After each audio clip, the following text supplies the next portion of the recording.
Si algo tiene esta campaña es que se está haciendo en medio de una incertidumbre electoral que está afectando ya a la centroizquierda. Hace unos días, en medio de una suerte de argumentos que muchos consideran políticos, el Consejo Nacional Electoral decidió sacar a Iván Cepeda, el candidato del pacto de la gran consulta de la centroizquierda.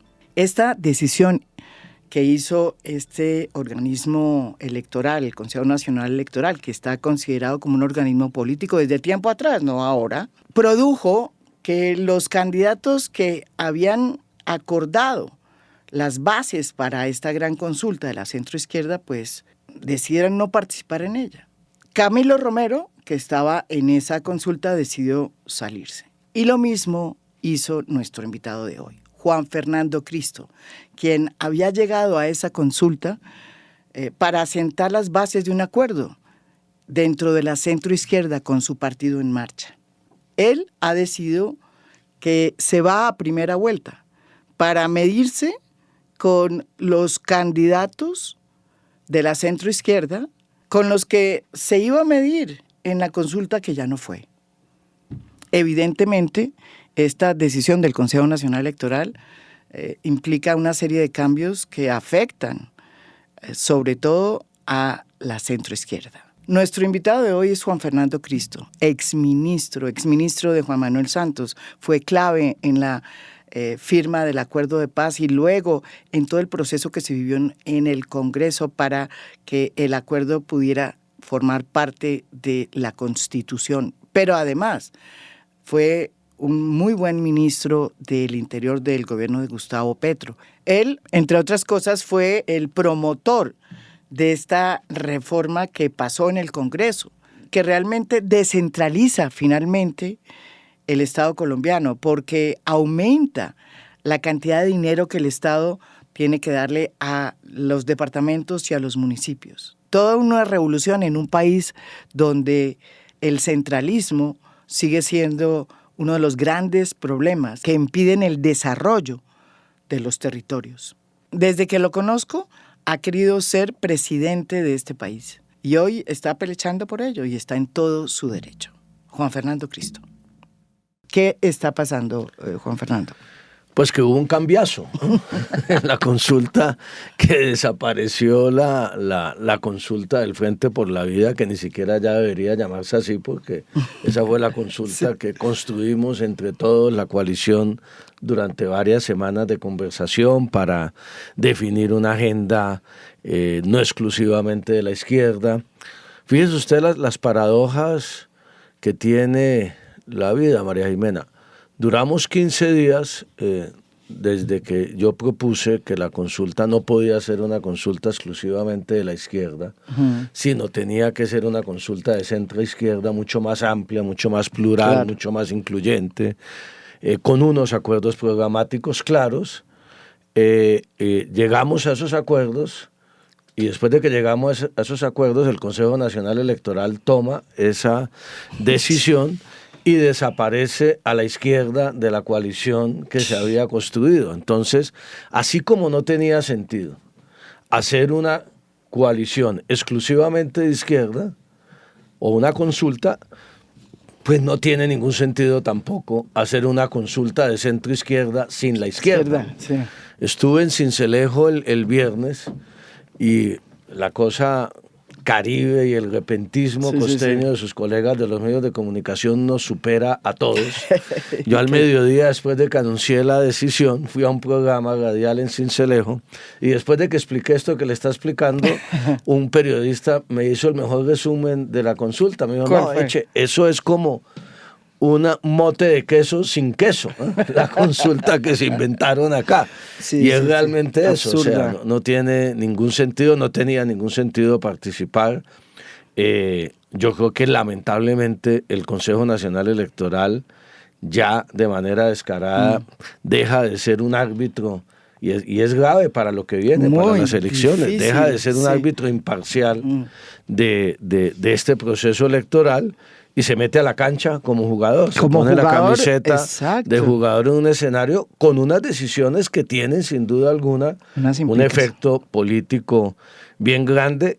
Y no se puede negar que ha generado obviamente un impacto en todo el espectro de la centroizquierda del país y tiene obviamente efectos electorales. Por eso tomamos la decisión el viernes, 8 días después de que habíamos estado en la Asamblea en marcha, Es que eso es lo que es tomando increíble. una decisión, pero pues esta consulta ya no tiene ningún sentido, es una consulta distinta.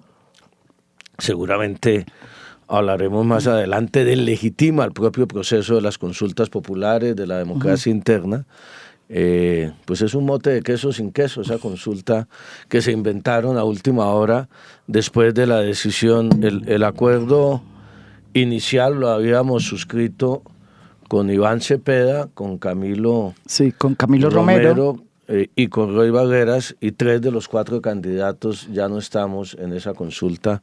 Luego me parece que esto ya es pues legítimo, válido, que vayan en marzo, legalmente lo pueden hacer, Claro. pero esto ya no tiene nada que ver con la consulta que inicialmente se había hablado. Queda solamente, de esos queda solamente Roy Barreras, que hizo una consulta, como yo lo dije también en una columna, muy a su medida, con personas que realmente nadie conoce y que evidentemente va a ganar él. A última hora entró Daniel Quintero, también en una especie de sorpresa. Pues, de repechaje. De repechaje que le permitió el Consejo Nacional Electoral. Sí. O sea, inflexible con Cepeda Pero, y flexible con Daniel Quintero. Pero fíjese, María Jimena, que en el fondo aquí lo que hay es una distorsión de la democracia. O sea, que un día antes de la inscripción, sí, del plazo final para inscribir consultas, el Consejo Nacional Electoral, sí, esté descalificando unos participantes y habilitando otros sí, un día antes de inscripción, sí, eso deja muy mal sabor. Eso lo único que nos indica con claridad, y ya lo hemos hablado aquí en este programa varias veces, es que en Colombia pasan las cosas, hacemos el escándalo del momento, nos indignamos, nos rasgamos las vestiduras, y después todo sigue igual y no reformamos. Esto lo que indica es que es absolutamente urgente. La reforma que usted ha presentado, exacto, o sea, ¿cuántas veces? Que nos han hundido 3 veces. ¿Por qué no explicamos que esto no es una petición de hoy por lo que pasó con Iván Cepeda? No, ese tema siendo un tema desde tiempo atrás, ¿no es verdad? Y una bandera suya, ¿por qué no nos la cuenta? Porque mire, María Jimena, después del acuerdo de paz del 2016, el punto 2 del acuerdo de paz señalaba la necesidad de una reforma política y electoral. Convocamos una misión electoral, participaron 9 expertos colombianos y extranjeros en esa misión electoral. Nos presentaron al gobierno y al Congreso un texto de lo que debía ser una reforma al sistema político y electoral. Y para no hablar de la otra parte, para hablar de este tema institucional electoral, Colombia es el único país, yo creo que del mundo, de Latinoamérica con toda seguridad, sí, en donde la autoridad electoral está dividida en 3, no en 2 sino en 3. Hay una sección quinta del Consejo de Estado que toma decisiones de carácter electoral. Hay una registraduría que organiza operativamente las elecciones y toma también decisiones. Y hay un Consejo Nacional Electoral abiertamente politizado, porque así está concebida la manera de elección, que toma decisiones como las que tomó la semana pasada. Eso no puede ser. Y eso presentamos esa reforma en el 2016 y en el Congreso nos hundieron la reforma. Volvimos y la presentamos, pues porque en el Congreso nunca se va a sacar una reforma al sistema electoral que le quite al Congreso la competencia y la facultad para elegir los magistrados del Consejo Electoral que van allá a defender las posiciones de sus partidos. Eso, o incluso las de ellos. Eso no es un secreto, incluso las de ellos personales. Eso no es un secreto para nadie.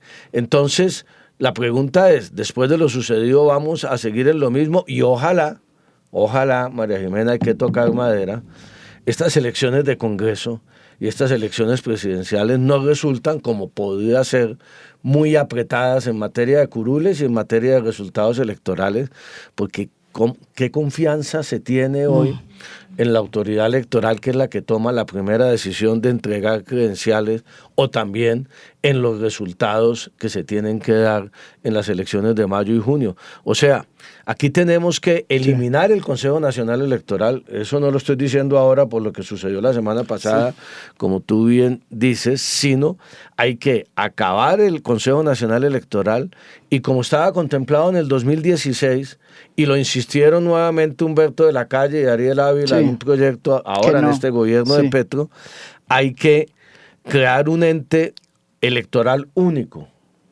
una autoridad electoral única, independiente, autónoma, que no la elijan los congresistas, los partidos, que se elija por concurso de méritos, con calidades de magistrados de las altas cortes, y que de alguna manera, o de alguna manera no, de todas las maneras tome decisiones que le generen legitimidad y credibilidad, y que tengan periodos largos. Aquí son 4 años el periodo de cada gobierno, que tengan al menos los 8 años del periodo que hoy tienen los magistrados de las altas cortes, para que trasciendan para que trascienda el gobierno. Esa reforma hay que hacerla urgente, y este episodio de la semana pasada, pues lo único que nos hace es recordar que no hemos sido capaces en Colombia de llegar a acuerdos políticos que permitan reformar el sistema político y electoral. Y llegamos a unas elecciones con un manto de duda y de legitimidad muy grave, muy grande. Pero es curioso, porque lo que están alegando los de la derecha es que precisamente Gustavo Petro, por ser de izquierda, tiene todo el interés en quedarse en el poder a través de su candidato. Yo creo que ese argumento, bueno, de su candidato, todos los partidos, claro, y todos los pero gobiernos, es que a ellos les parece que eso no es solamente, eso no lo puede hacer la izquierda. Exacto, pero hace un año decían que no iba a haber elecciones, que iba a sacar un decreto de conmoción interior aplazando las elecciones, que se iba a alterar el calendario electoral. Nada de eso pasó, pero ahora estamos en un riesgo que no viene del gobierno nacional, sino que viene de la autoridad electoral, de credibilidad y legitimidad en el proceso electoral. A mí me parece muy grave lo que está sucediendo ahora. Puede haber interpretaciones, yo no entro a calificar los argumentos jurídicos, pero lo que no puede ser es que tengamos ese nivel de incertidumbre hasta un día antes de que empiece la consulta. Esto sucedió el 26 de octubre. Claro. La autoridad electoral ha debido decir desde ese entonces, y entonces ya sabemos todos los actores políticos a qué atenernos, y no un día antes salir con esto. Y fíjese usted el otro problema de tener distintas autoridades electorales.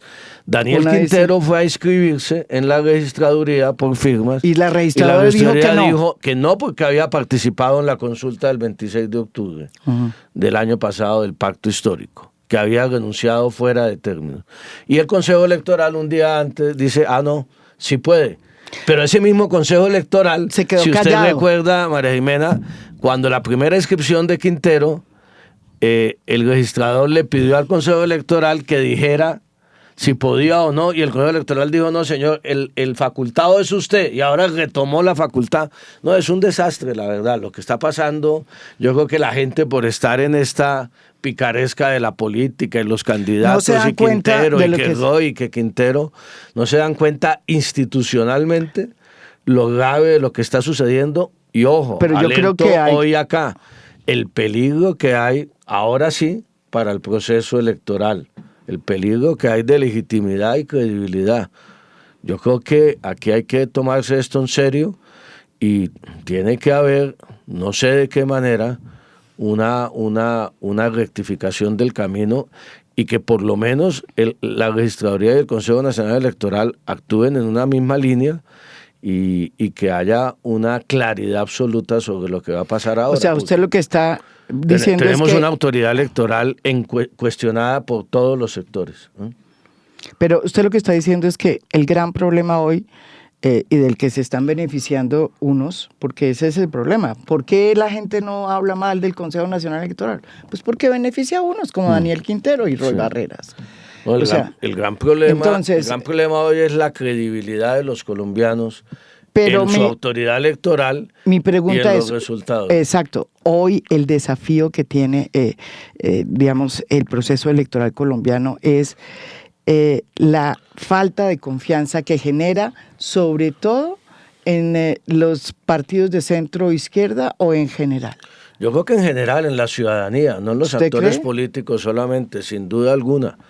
Y yo creo que pues son varios los grandes desafíos. También tenemos un desafío para el proceso electoral en seguridad, sin lugar a dudas, en garantizar seguridad a los candidatos. Mire lo que pasó con el senador Castellanos en Arauca, y seguridad a los electores también para que puedan ejercer el voto libremente. Pero el tema de la confianza en la autoridad electoral, que nosotros siempre hemos tenido problemas allí, se ha intentado hacer reformas, se han intentado hacer códigos electorales, pues yo creo que hoy en día está en su nivel más bajo y eso no es bueno para la democracia. Habíamos hablado que una de las digamos, bases para poder crear esta Frente Amplio, que ya no existe por la vida. Que ya no se les cambiaron el nombre y todo, también tenía que ver con una discusión que se dio alrededor de todo lo que tiene que ver con la paz total. Usted ha sido muy crítico de la paz total y de alguna manera se amplió se abrió esa discusión ahí y usted se metió. ¿Qué es lo que usted considera que no funcionó en la paz total? Bueno, ya como no hay coalición, ya no tenemos que tener acuerdos. Nosotros en el Marcha hemos tomado una decisión, María Jimena. Vamos a jugarnos a fondo este mes exacto que falta para las elecciones de marzo, a apoyar a nuestros candidatos al Senado, a la Cámara. Los resultados de las elecciones del Congreso van a ser definitivos para la primera vuelta presidencial. Vamos a ver cómo le va a cada fuerza política. Nosotros estamos muy confiados en que esta lista que conformamos de coalición con la Alianza Verde y otros partidos va a ser una de las listas más votadas, y dentro de esa lista los senadores de Marcha van a ser varios senadores y vamos a demostrar crecimiento de Marcha con respecto a las elecciones pasadas del Congreso en el 2022, y eso nos tiene muy, muy expectantes y muy optimistas. Y a partir de ahí, del 9 de marzo, pues tomamos la decisión de ir a la primera vuelta presidencial. O sea, lo que íbamos a definir en el 8 de marzo, que era si los colombianos escogían un candidato como Cepeda, que apoya la paz total, o unos candidatos, o un candidato como Cristo, que planteaba replantear totalmente la paz total, o el tema de la constituyente, o las diferencias en los ritmos de la transición energética, o el tema de la salud, en donde evidentemente tenemos diferencias importantes con el candidato del Pacto Histórico y de la izquierda, pues eso lo íbamos a definir democráticamente el 8 de marzo, y que la gente decidiera quién iba a liderar la coalición de centro-izquierda en el país. Todas las apuestas decían Cepeda está punteando en las encuestas, nadie le llega a los tobillos, pero para eso es la democracia, y para eso era una consulta competitiva, atractiva, de debate, independientemente del resultado. Pues eso que íbamos a hacer, ya toca hacerlo en la primera vuelta, el 31 de mayo. Habrá quienes dicen eso es muy tarde, habrá quienes dicen esto no va a ser bueno para la izquierda, pero no hay otro mecanismo. El mecanismo de la democracia, para eso son las consultas, y por eso es que digo yo que además se están delegitimando las consultas, porque estamos pasando de unas consultas para definir esas diferencias programáticas, para definir por los votos quién debe liderar una coalición, a unas consultas que se hacen simplemente para impulsar una votación de unas maquinarias políticas. Además que unas consultas el 8 de sin marzo contrincantes. y para estar buscando sin competencias, sin contrincantes, improvisadas, sin acuerdo programático. La verdad es que por eso nosotros, al igual que lo hizo el Pacto Histórico, ayer invitamos a toda la militancia de la dirigencia de Marcha a que nos concentremos en votar al Senado y la Cámara en marzo, y que no participemos ni en la consulta del Frente por la Vida, que era donde inicialmente íbamos a participar, y mucho menos en las otras dos consultas, con las cuales no compartimos pues muchos. Pero hay un candidato que formaba parte de esa coalición que se quedó, que es Roy. Él dice que va a poner pues inicialmente dijo que 2 millones de votos, pero ahora está subiendo esa apuesta. ¿Qué pasaría? O sea, ¿qué pasa? Ahí ¿Ahora se en quedó cuántos uno. votos está? Pues dice que en 4 millones Bueno, de pueden votos. ser 6, o sea, va a arrasarlo ahí. Bueno, lo elegimos presidente y líder de la centro izquierda en el país, sin lugar a dudas. Pues eso es la democracia. O sea, si yo Roy francamente no le veo a esas consultas mayor interés de la ciudadanía como quedaron hoy. Yo creo que quedaron deslegitimadas.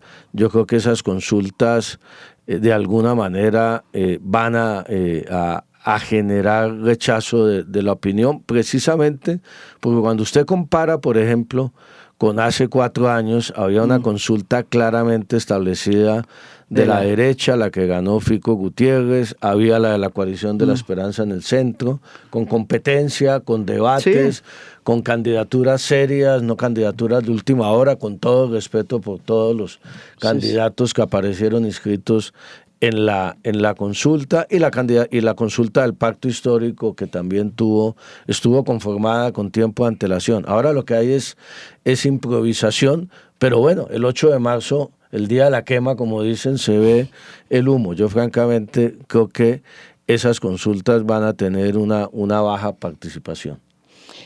Hablando de otro tema que formó parte de esa, digamos, de la baraja de temas que se tocaron en la consulta, que ya no existe,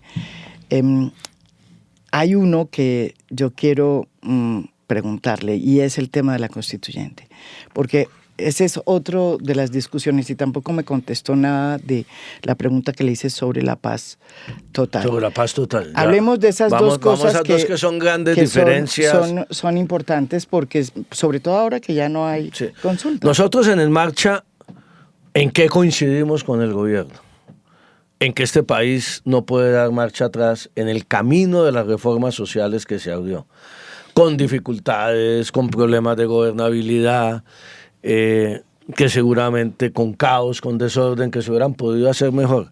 Nosotros lo podemos hacer mejor, pero queremos mantener la línea de acuerdos para avanzar, que eso es lo que he hecho yo toda la vida, acuerdos en Colombia para sacar adelante la ley de víctimas, para implementar el acuerdo de paz, para fortalecer la autonomía territorial en el país. Y en eso estamos de acuerdo, en que tenemos que profundizar y acelerar esas reformas sociales. Nos falta la de salud, hay que hacer una reforma muy a fondo del sistema de vivienda en Colombia para garantizar un mejor acceso a la vivienda de millones de colombianos que hoy no la tienen. En fin, allí hay una identidad. Y en la inclusión social que ha logrado este gobierno, o sea, sectores históricamente excluidos de la sociedad, afros, indígenas, campesinos, hoy hacen parte de la sociedad colombiana, y es una gran conquista democrática y social. ¿En qué tenemos unas diferencias profundas con el gobierno y con el candidato del gobierno? Porque aquí nos podemos meter mentiras. El candidato del gobierno, y todos los gobiernos tienen candidato. Aquí la gente se rasga vestidura. Usted echa para atrás en la historia. El Partido Liberal tenía su presidente y el candidato era así. Uribe tuvo de candidato a Santos, en fin. Todos los gobiernos tienen candidatos. Tenemos diferencias con el candidato del gobierno, que es Iván Cepeda, que es legítimo, que es válido, que es el candidato de la izquierda democrática. ¿En qué tenemos diferencias? Y vamos a plantearlas de cara a la primera vuelta. Primero, la paz total hay que replantearla totalmente. La paz total, como diría un famoso exdefensor del pueblo, hoy magistrado de la Corte Constitucional, eso salió mal. Salió mal porque yo creo que el presidente Petro creyó que la guerrilla de hoy, o los grupos criminales de hoy, para ser más exactos, se parecían a la guerrilla de hace 30 o 40 años, a la insurgencia a la cual él perteneció. Y son dos cosas totalmente distintas. Esos tipos no tienen ningún interés en cambiar el modelo económico y social y político del país. No tienen ni siquiera estructura nacional. Le dieron un portazo a las aspiraciones de paz de los colombianos. Hay que levantar todas esas mesas de negociación. Todas. Hay que fortalecer. Incluida la del Clan del Golfo, que es la que queda. Incluidas todas. Queda esa y queda la de Calarcá también que por ahí está, agonizando, y la del Clan del Golfo naciendo con muchos problemas. Yo creo que algo que vamos a hacer el 7 de agosto es que no haya una sola mesa de negociación. Replantear toda la política de seguridad y paz. Viene la prórroga de la Ley de Orden Público, la 418, que cada 4 años define la política del Estado colombiano frente a la paz. Hay que sentarse para fortalecer la capacidad operativa y de inteligencia de nuestras fuerzas militares y de policía. Aprovechar que ahora el presidente Trump y el presidente Petro son los mejores amigos y fortalecer la cooperación internacional, especialmente para la seguridad en la frontera con Venezuela, para enfrentar al ELN y a las disidencias de Caracas. Y tercero, María Jimena, algo de lo que hablamos toda la vida. A mí le voy a comentar, esta mañana vi por partes un debate en Caracol de los candidatos de la coalición de la derecha y uno los escucha hablando de la transformación del territorio, de la autonomía territorial, y han sido los más centralistas, los más bogocéntricos. Sí, los que nunca hablaron los que nunca conocen el territorio. Aquí llevamos 30, 40 años con un lugar común. Hay que llevar la inversión social a los territorios, y resulta que no lo hemos hecho. Nosotros lo que decimos es, para garantizar de verdad seguridad, el nuevo nombre es transformación de los territorios. No lo han hecho ni la izquierda ni la derecha. Pero de verdad nadie. ¿Eso qué implica? Eso implica tomar decisiones políticas y presupuestales. Eso implica que no vamos a concentrar la inversión en Bogotá, Cali y Medellín, sino que la vamos a hacer allá porque la plata no alcanza para todo. Eso sí no lo dicen los candidatos de la derecha.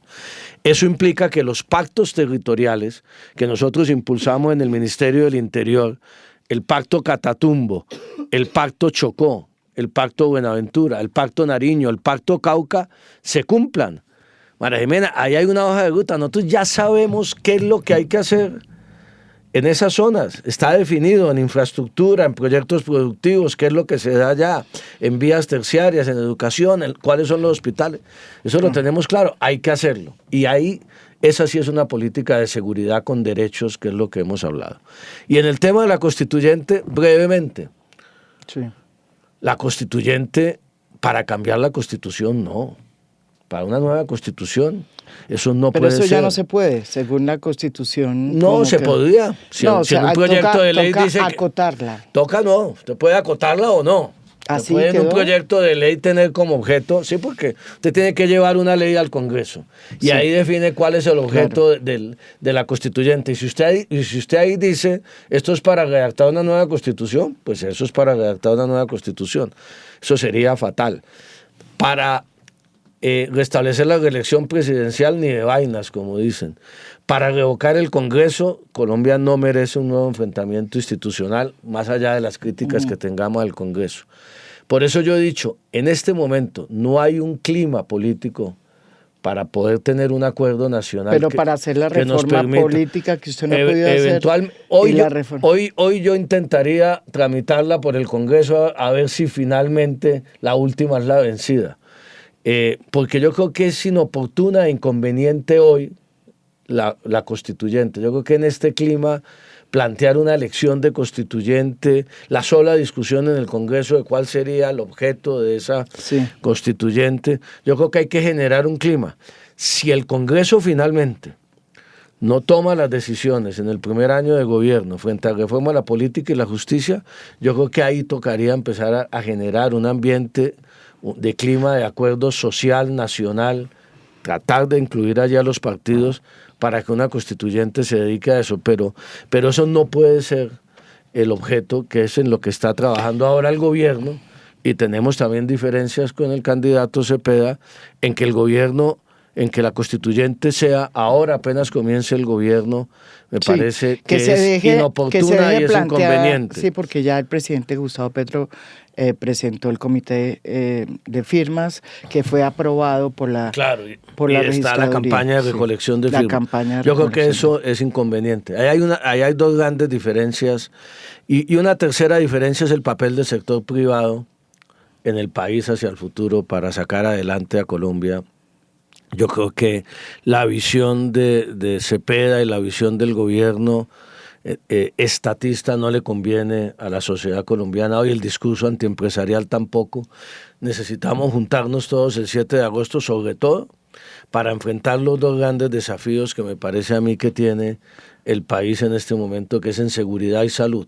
Eso no lo podemos hacer sin el sector privado, sin el compromiso del sector privado para superar esas dos crisis que son evidentes. Sí, eso es una de las, yo creo que eso para el próximo presidente el tema de salud va a ser muy importante y más que incluso la seguridad, pero usted ha puesto un tercero que creo que queda evidente luego de lo que sucedió hace una semana en el Consejo Nacional Electoral, la incertidumbre electoral. Y estamos ante un tema que es percibido de acuerdo a donde uno esté, en la orilla que esté, de manera distinta. La derecha considera que quien se va a quedar en el poder, quien va a utilizar el poder para hacer todas las marrullas y elegir a Iván Cepeda, ¿sí?, es Petro, y utilizando su poder. Y por el otro lado, lo que está sucediendo, evidentemente, es que el Consejo Nacional Electoral está actuando en su mejor disfraz político para frenar a la izquierda e impedir una coalición de centro-izquierda. ¿Estoy definiendo mal, describiendo mal el escenario? Yo siempre he sido optimista sobre el escenario institucional. Y usted siempre me escuchó, María Jimena, de ministro del Interior y por fuera. Vamos a tener elecciones, vamos a tener un nuevo Congreso, vamos a tener un nuevo presidente el 7 de agosto y eso se va a dar. La pregunta es cómo se da y cómo llegamos allá. En medio de esta radicalización y en medio que usted pinta muy bien las posiciones de los dos extremos. Por eso es que hay que hacer un esfuerzo muy grande para buscar moderación y sensatez en ello.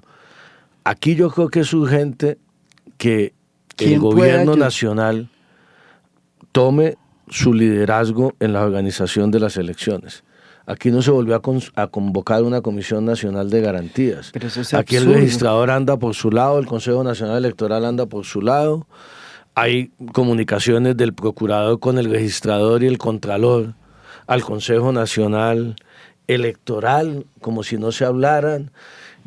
Yo creo, María Jimena, y es la propuesta, que el gobierno debe convocar de manera urgente una Comisión Nacional de Garantías, que el presidente debe dirigir, porque eso lo puede hacer el presidente, normalmente es el ministro del Interior, una Comisión Nacional de Garantías y hacer un pacto político en esa Comisión Nacional de Garantías para respetar las elecciones de marzo y de junio, respetar los resultados, que se dé garantías a todos los sectores y que podamos avanzar en eso, porque si seguimos en este proceso de legitimación, yo creo que se nos va a complicar la vida. Yo tengo esa preocupación desde la semana pasada al ver todo este sainete del Consejo Nacional Electoral.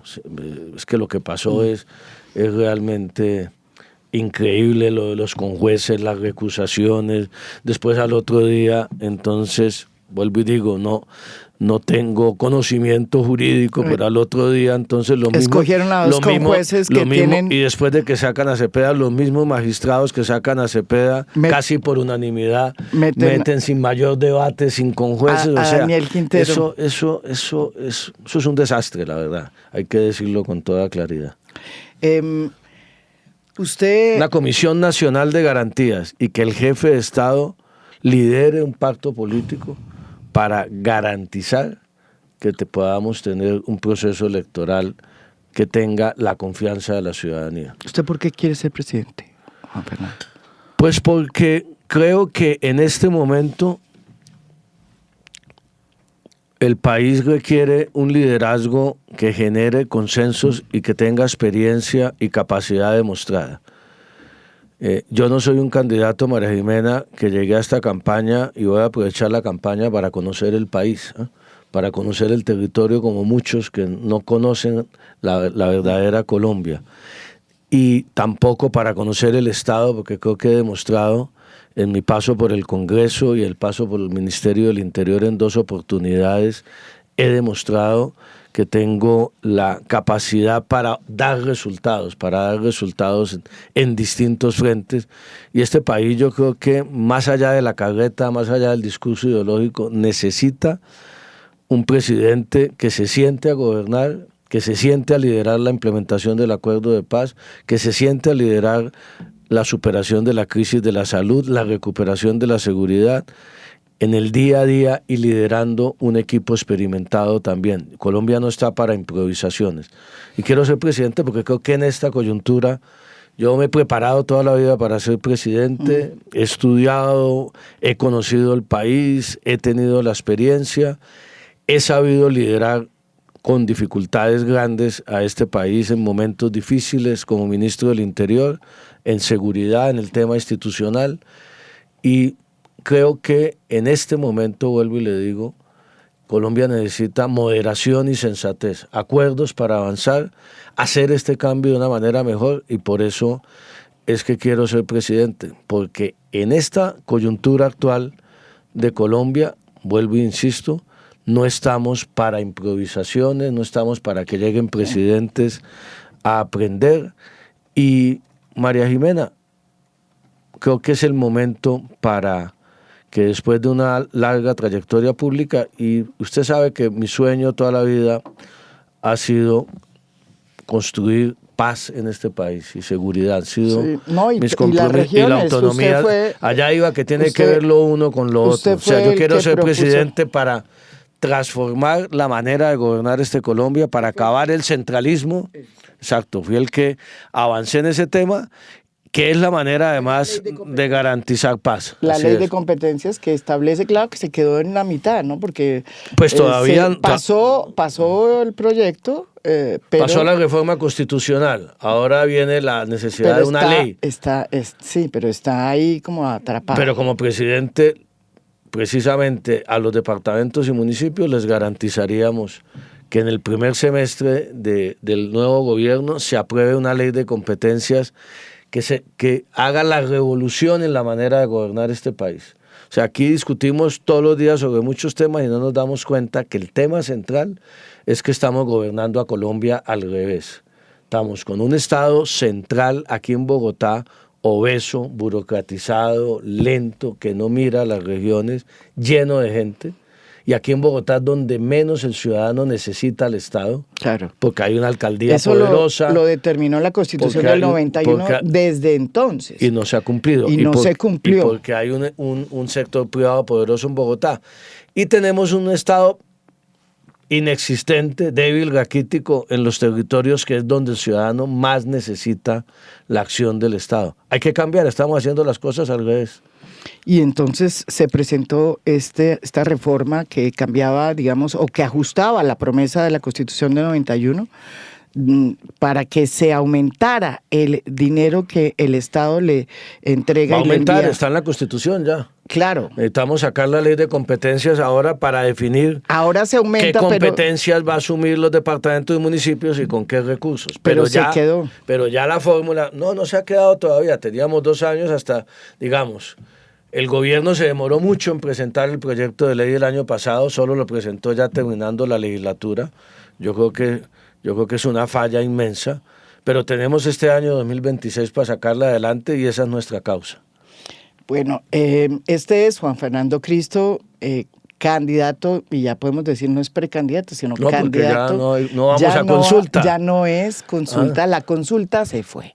Se evaporó por cuenta de una decisión muy cuestionada. Un cambiazo, como de un digo cambiazo yo, ya es muy otra cuestionada consulta. Del Consejo Nacional Electoral que sacó a Iván Cepeda, que era el candidato del Pacto Histórico.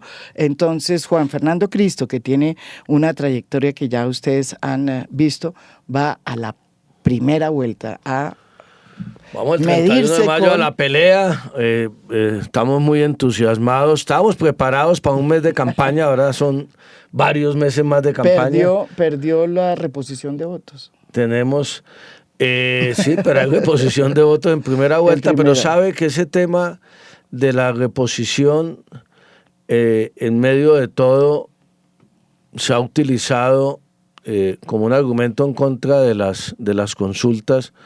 Hay que decir con toda claridad y con sinceridad, hoy en día el Estado colombiano repone solo los gastos en que incurren los candidatos, sí. No más allá como sucedía antes, eso ya se reglamentó. Entonces, yo creo que las consultas, uno no puede salir ahora a decir, iba a participar en la consulta, sucedió esto, al no participar, no puede legitimar ese mecanismo. Yo creo que es válido, yo creo que es legítimo, yo creo que es bueno acudir a la ciudadanía para definir coaliciones, pero aquí el tema es cuando las consultas se construyen es simplemente para sacar unos votos como un trampolín para una primera vuelta y no para definir unas controversias ideológicas. Aquí no veo yo que haya en ninguna de las tres consultas, tal vez en la gran consulta, independientemente de que es la más lejana a uno ideológicamente, es la consulta que tiene varias tendencias y que tiene la gran consulta varios matices. No pues, tiene mayor matiz. Pues Oviedo, tal vez. La derecha radical y por el otro lado hay un centro derecha. Pero en la consulta. Pero digamos que hay más candidatos y más diversidad para escoger. Pero yo diría que pues ya pasó lo que pasó. Arrancamos la campaña para el 31 de mayo y vamos a definir las diferencias que tenemos dentro de la centroizquierda en la primera vuelta. Con Roy o con Quintero. Uno no sabe en esa consulta qué va a pasar entre Quintero ¿De verdad? y Roy. ¿Usted qué piensa quién puede pues ganarla? Si uno le cree, vuelvo y digo, ahí venimos al tema de las encuestas que nos va mal a todos. Sí, a Roy, a Quintero, a mí, a todos, a hoy. Según esas encuestas ganaría la consulta Quintero hasta la última encuesta que se hizo antes de que sucediera todo este despelote. Esa puede ser la gran sorpresa.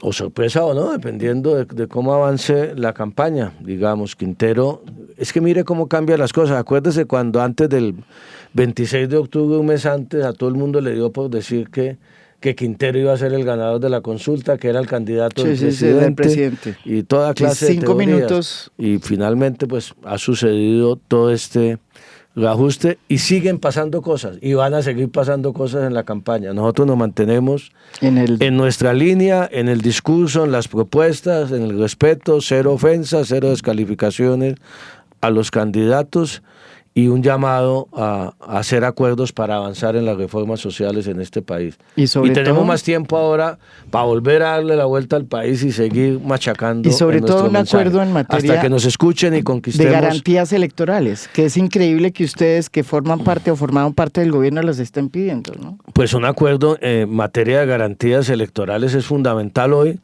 pero más incluso que por las garantías personales, para darle tranquilidad a este país de que vamos a tener una transición y un nuevo gobierno sin mayores traumatismos, gane quien gane las elecciones, y un resultado electoral que sea aceptable por todas las fuerzas políticas. Muchas gracias. Gracias, Mariana.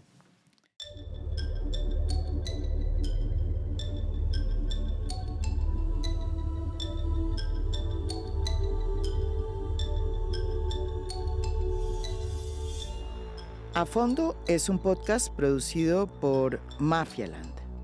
Producción general, Beatriz Acevedo. Producción de audio, Santiago Acosta López. Música original del maestro Óscar Acevedo. Nos pueden escuchar también en mi canal de YouTube. Gracias por escuchar. Soy María Jimena Duzán.